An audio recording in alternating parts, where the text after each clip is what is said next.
Welcome back. This module is a very important module when it comes to you achieving the growth.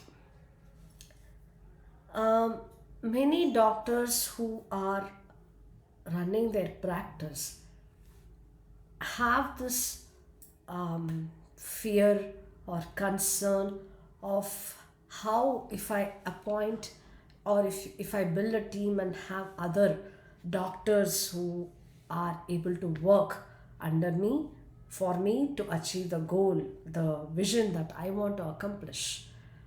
And will they do right? Will they do it the same way as I am doing? Because my patients come to me of my face value, of the way I treat them, of the services that I offer them, and of the expertise that I have gained over a period of so many years. So, if I give that to others, and what if they are not able to do properly?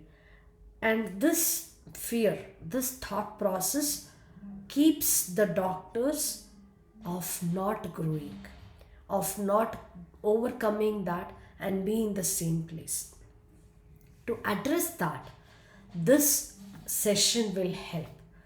This session will help you understand what is that you can do so that you can, I would say, automate your practice, or um, the this module will help you of how you can replicate others, replicate yourself, so that others are able to do the way you are doing.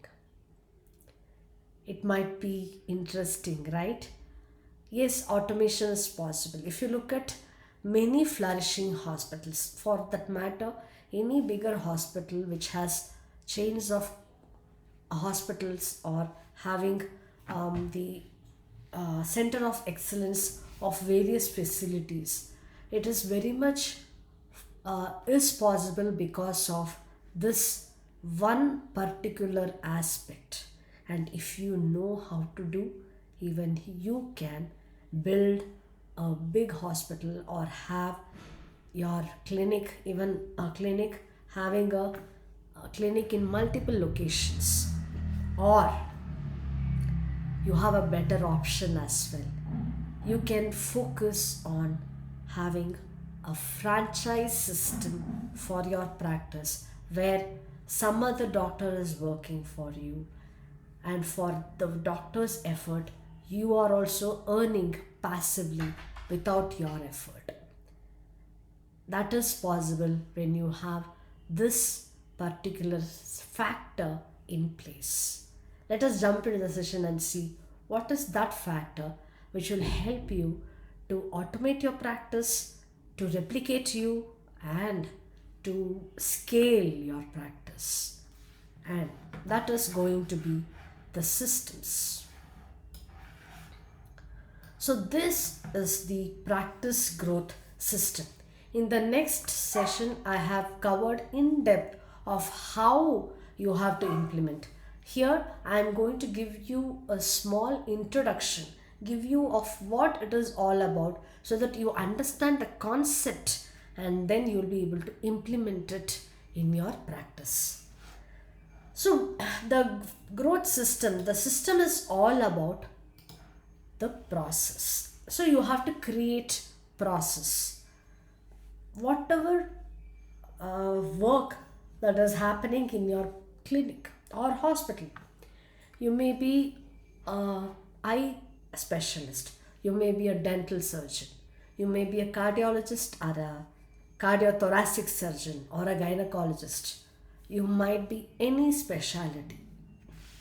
You have certain processes that happens in your clinic on day to day activities, or your hospital, in your practice.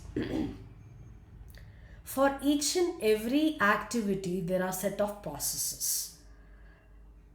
Till today all the processes were dependent on you, and all the processes were in your mind, or some of the activities, let's say your staffs, the processes.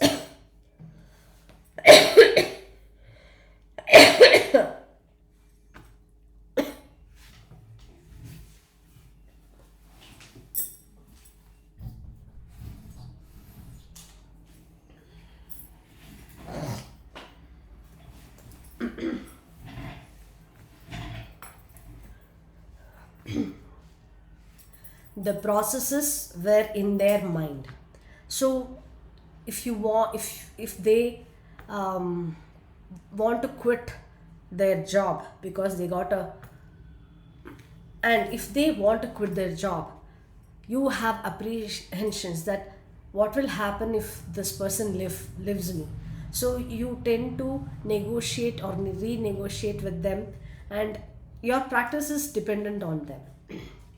That must not happen. The practice has to be independent of you and your staffs, and for that it will be possible when you have the systems that is set up, where the systems will run your practice and the people has to run the systems. So any person can come and go, but the system will be the same. You have to train them to use it, and they will use it, implement the processes.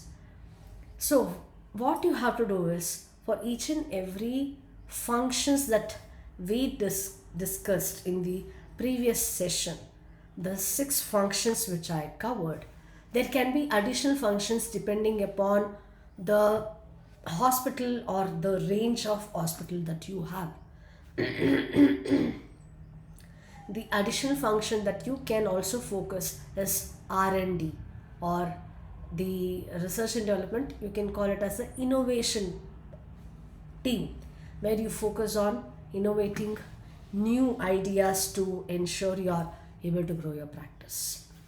Now, when it comes to processes, whatever specialty you are offering, you have to find out all the depending on the functions, for each function, what is the process that needs to be followed to get the work done. And then the processes, when implemented, will become a system. But for that to become a system, you need to have a structure. So you have to create a structure. Structure is something you have to have that clarity of who is going to do what, which is the process, and how well.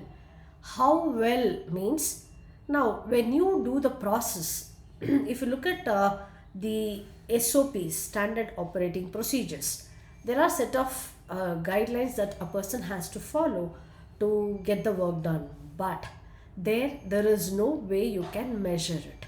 But when you create the processes where it is measurable, then what happens, you will have control. You will know whether the work is done properly, done in the right way. Only then it becomes the complete system.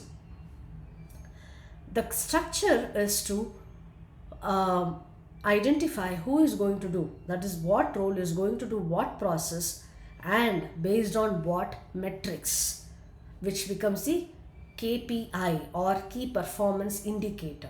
So you give a indicator of how well the person has done, which depends on the person who is doing, who he has to enter the, I'll be covering how you have to go about it. So for now, you just understand the concept. When you understand the concept and understand the importance of it, you will have the inspiration to implement that into your practice.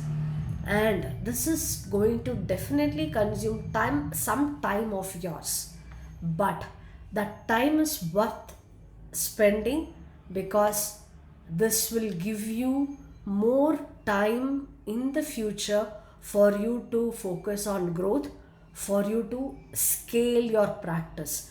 Unless this is done, you will be doing the same thing again. You will not be able to grow beyond certain level.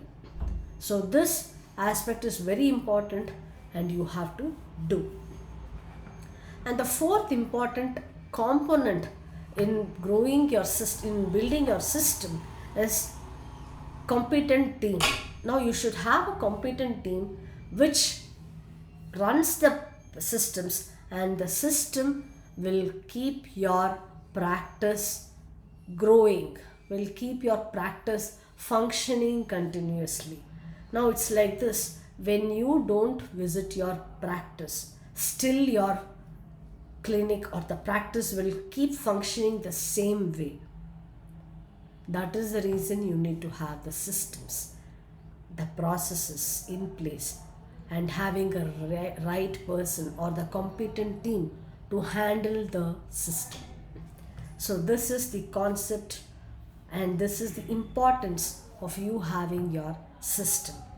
In the next section, I'll be covering in depth of how you have to create the process. In the comment section, write what is your takeaway from this session. I'll be reading that and come back to the next section.